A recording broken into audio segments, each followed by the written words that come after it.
에스라 7장 11절부터 22절 말씀 마음을 집중하시고 함께 읽어보십니다.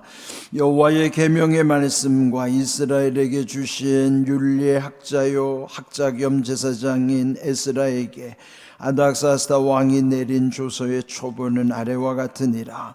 모든 왕의 왕 아닥사스다는 하늘의 하나님의 율법에 완전한 학자 겸 제사장 에스라에게 조서를 내리노니 우리나라에 있는 이스라엘 백성과 그들 제사장들과 레위 사람들 중에 예루살렘으로 올라갈 뜻이 있는 자는 누구든지 너와 함께 갈지어다. 너는 내 손에 있는 내 하나님의 율법을 따라 유다와 예루살렘의 형편을 살피기 위하여 왕과 7 자문관의 보냄을 받았으니 왕과 자문관들이 예루살렘에 거하시는 이스라엘 하나님께 성심으로 드리는 은금을 가져가고 또 내가 바벨론 온 도에서 얻을 모든 은금과 및 백성과 제사장들이 예루살렘에 있는 그들의 하나님의 성전을 위하여 기쁘게 드릴 예물을 가져다가 그들의 돈으로 수송아지와 숫양과 어린 양과 그 소재와 그 전제의 물품을 신속히 사서 예루살렘 네 하나님의 성전 제단 위에 드리고 그 나머지 은금은 너와 너의 형제가 좋게 여기는 일에 너희 하나님의 뜻을 따라 쓸지며 내 하나님의 성전에서 섬기는 일을 위하여 내게 준 그릇은 예루살렘 하나님 앞에 드리고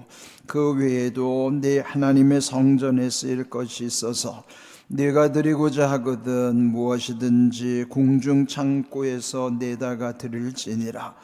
나 곧 아닥사스다 왕이 유브라데 강 건너편 모든 창고지기에게 조서를 내려 이르기를 하늘의 하나님의 율법학자 겸 제사장 에스라가 물은 너희에게 구하는 것을 신속히 행하되 은은 100달란트까지 밀은 100고르까지 포도주는 100밭까지 기름도 100밭까지 하고 소금은 정량 없이 하라. 아멘.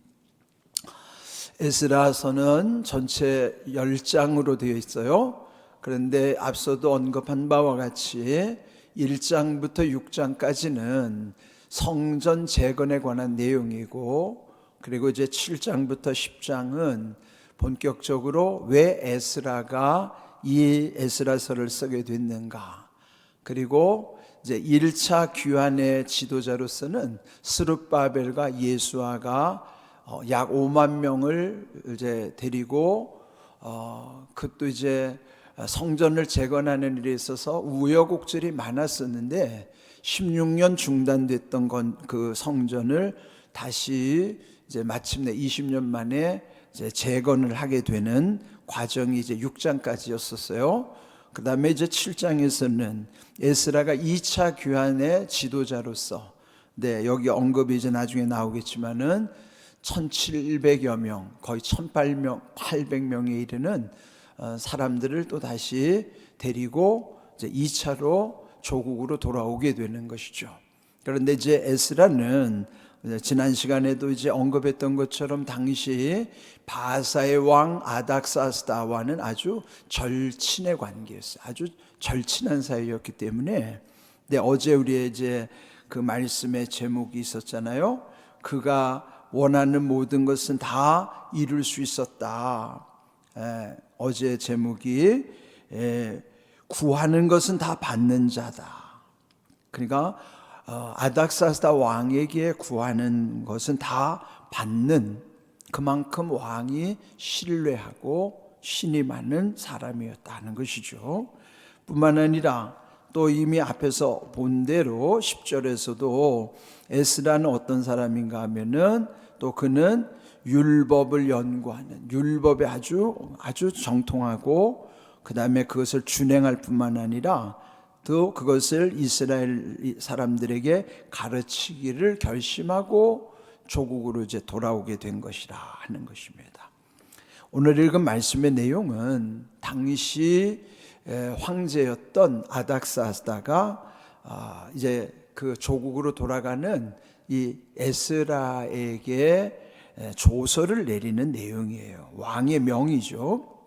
11절 보시면 여호와의 계명의 말씀과 이스라엘에게 주신 율례, 그러면서 학자요 학자 겸 제사장인 에스라에게 아닥사스다 왕이 내린 조서의 초본은 아래와 같으니라. 그러면서 모든 왕의 왕 아닥사스다는 하늘의 하나님의 율법에 완전한 학자 겸 제사장 에스라에게 조서를 내리노니 그랬어요.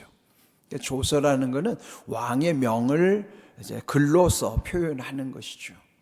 근데 여기 에스라를 표현하는 내용이 11절을 보시면은 그는 학자라는 것은 그는 이미 앞에서도 본 바와 같이 그는 율법에 정통한 사람, 그리고 앞에서도 또 정통 그 대제사장 가문인 또 대제사장의 원조격인 아론의 16대 손이라 그랬어요.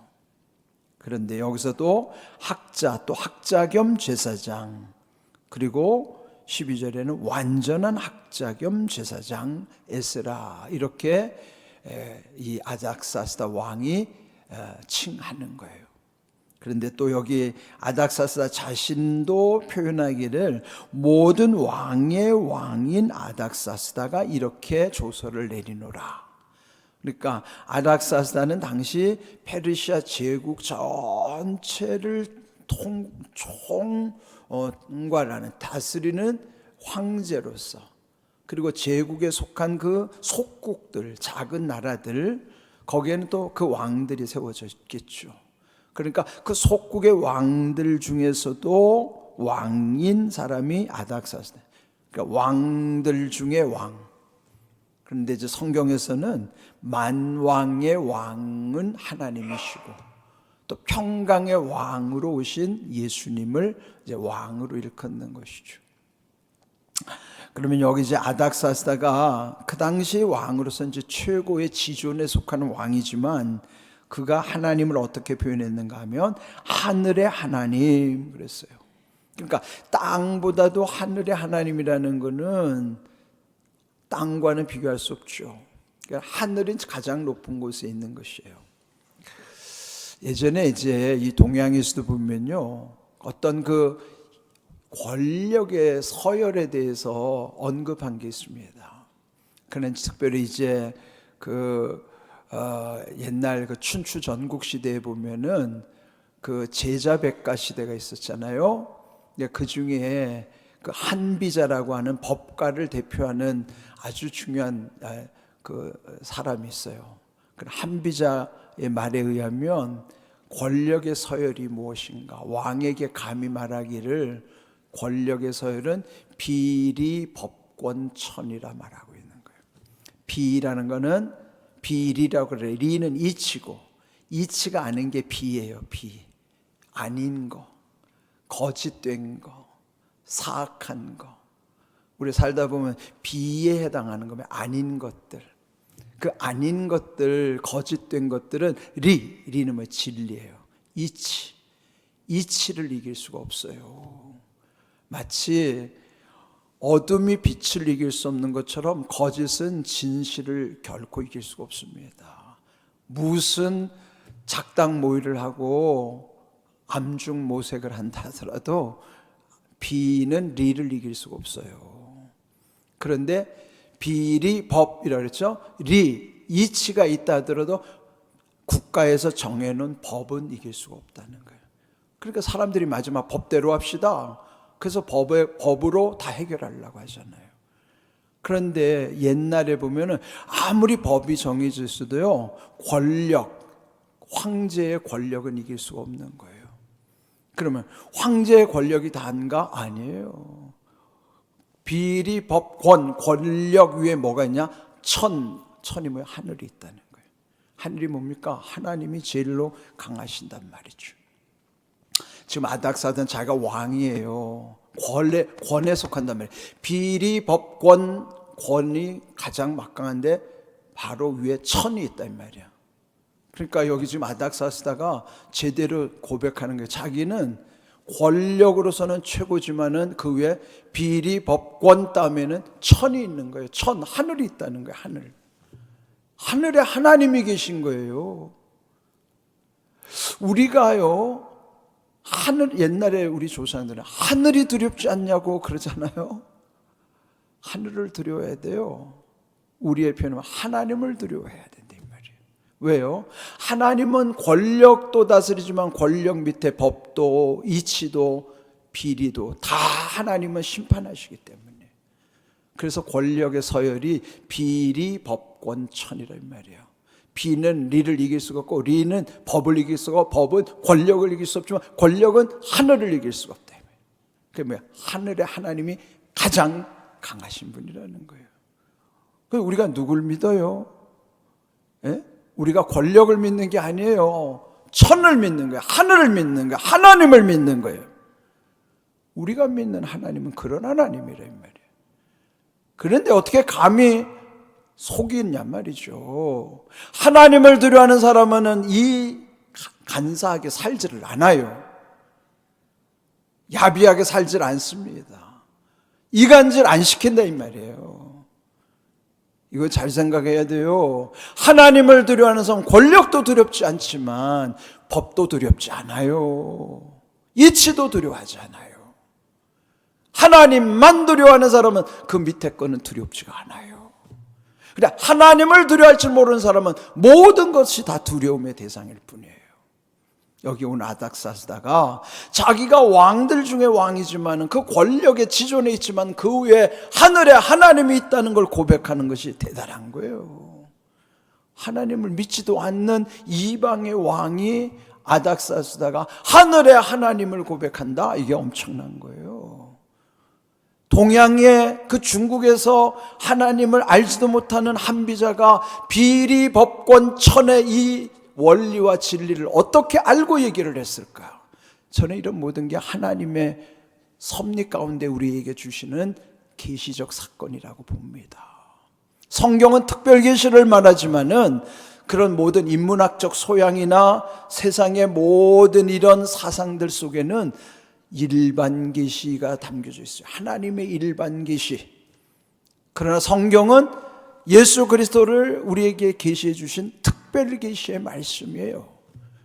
그러니까 우리에게는 일반 계시 안에서의 모든 하나님을 찾고자 하는 갈망이 성경 속으로 들어와야 특별 계시 속에서의 거기서 하나님을 제대로 만나는 겁니다.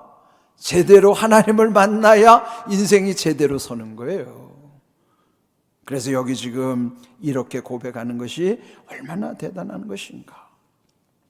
그러면서 근데 여기서 그 조서의 명령 가운데 13절 보면은요, 그들 제사장들 레위 사람들 중에 예루살렘으로 올라갈 뜻이 있는 자는 누구든지 너와 함께 갈지어다. 이 에스라 싶어하는 사람들, 거기에 예루살렘으로 올라갈 뜻이 있는 자 누구든지 너와 함께 가라 명을 내리는 거예요. 그래서 오늘 제목을 뜻이 있는 자는 누구든지 그랬어요. 뭐가 중요합니까? 뜻이 중요한 거예요. 뜻이 뭡니까? 내 안에 어떤 소원, 이런 것이 우리에게 참으로 귀한 거예요. 뜻이 중요합니다. 내 안에 어떤 뜻을 품고 사느냐? 그런데 여기 보니까 조국으로 돌아갈 뜻이 있는 자 누구든지 에스라와 함께 가도록 아닥사스다 왕이 명을 내린 것입니다. 뿐만 아니라 15절에도 그들의 가는 이들에게 이스라엘 하나님께 성심으로 드리는 은금을 가져가라 그랬습니다. 그러니까 하나님께 성심으로 드린다는 것이 이방의 왕이 표현하는 내용이에요.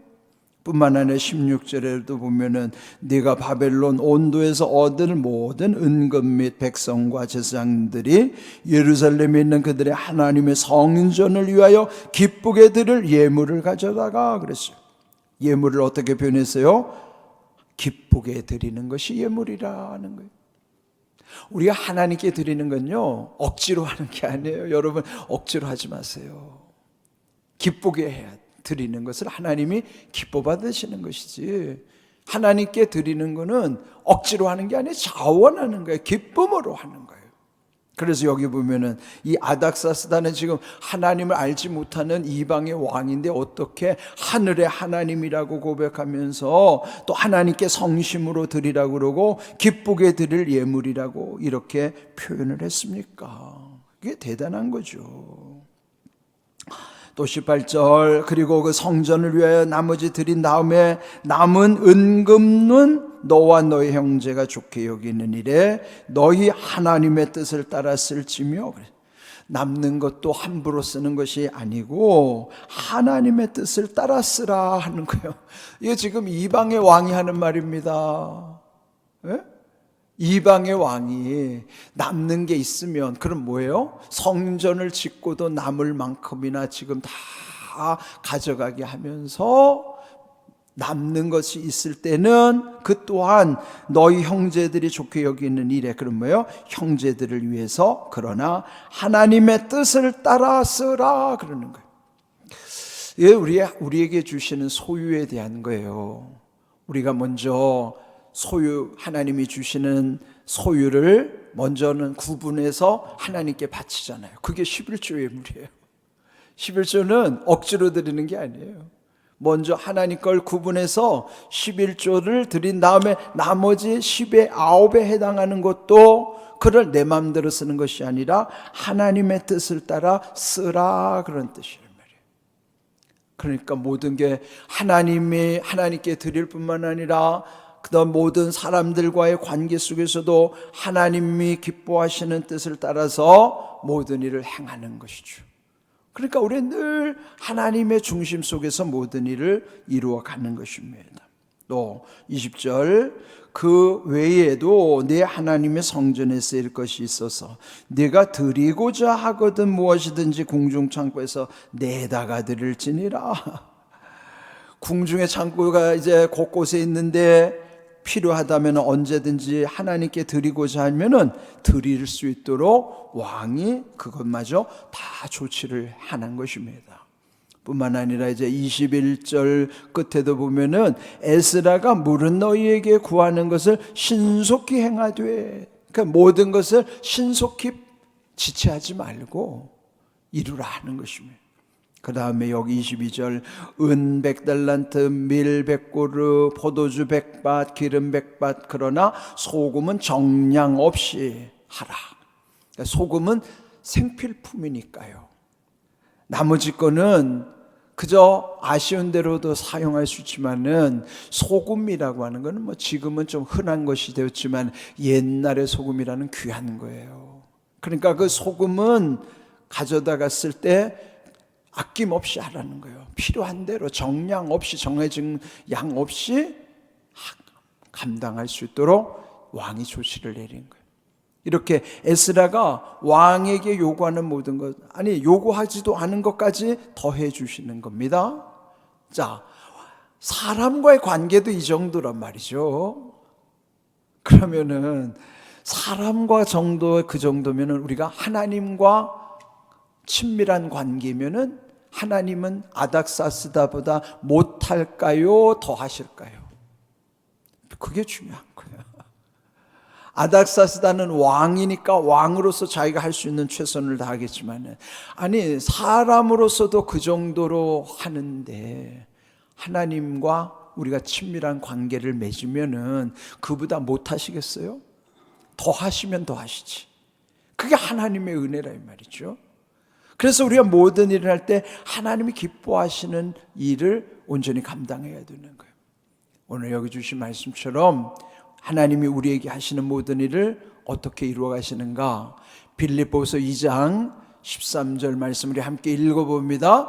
너희 안에서 행하시는 이는 하나님이시니 자기의 기쁘신 뜻을 위하여 너희에게 소원을 두고 행하게 하시나니. 그러세요. 하나님이 어떤 하나님입니까? 행하시는 하나님이심과 동시에 행하게 하시는 하나님이라. 예? 행하시는 하나님이 직접 하시는 일도 있지만은 두 번째로는 우리들에게 행하게 하시는 하나님이에요. 하나님은 우리가 할 수 없는 거는 직접 행하세요. 그래서 하나님은 되게 하시는 하나님임과 동시에 내가 할 수 없는 것도 하게 하시면은 할 수 있기 때문에 행하게 하시는 하나님. 행하시는 하나님, 행하게 하시는 하나님. 내가 믿는 하나님이 어떤 하나님이라고요? 내가 할 수 없는 불가능한 것은 직접 행하시는 하나님. 나는 할 수 없어도 하게 하시면 할 수 있는 행하게 하시는 하나님. 이러단 말이에요. 직접 행하시는 하나님이면서 나도 행할 수 있도록 나로 하여금 하게 하시는 하나님이시라 이 말이에요. 능력 주시면 할 수 있는 거죠. 하나님이 내게 어떤 하나님인가를 아십시오. 그리고 오늘 아닥사 쓰다가 하늘의 하나님을 인정한 것처럼 우리가 이 땅에서 가장 두려워해야 될 하나님을 두려워하는 것이 내가 평안한 것이고 내가 사는 길이고 내가 잘 되는 거예요. 그런데 우리는요, 두려워해야 될 하나님은 두려워하지 않고 엉뚱한 거 두려워해요. 그 엉뚱한 게 뭐예요? 마귀를 두려워한단 말이에요. 귀신을 두려워한다. 마귀가 귀신이 뭐가 두려워요? 예? 아니, 그러니까 하나님을 두려워하지 않으면은 엉뚱한 것을 두려워하고 있어요. 우리는 하나님만 두려워하면요, 권력도 두렵지 않고 법도 두렵지 않아요. 하나님을 두려워하지 않으니까 권력도 두렵고 법도 두려운 거예요. 우리는 하나님만 두려워하십시다. 하나님만 두려워하면요, 모든 두려움으로부터 자유한 거예요. 오늘 여기 주신 귀한 말씀대로 행하게 하시는 하나님, 행하시는 하나님. 하나님은 직접 하기도 하시지만 나로 하여금 하게 하시기도 하는 하나님. 행하시는 하나님이 때로는 나에게 행하게 하시는 하나님이심을 믿고 늘 하나님의 지혜와 능력을 힘입어 온전한 믿음으로 모든 일을 능히 감당할 수 있기를 주님의 이름으로 축복합니다. 아멘.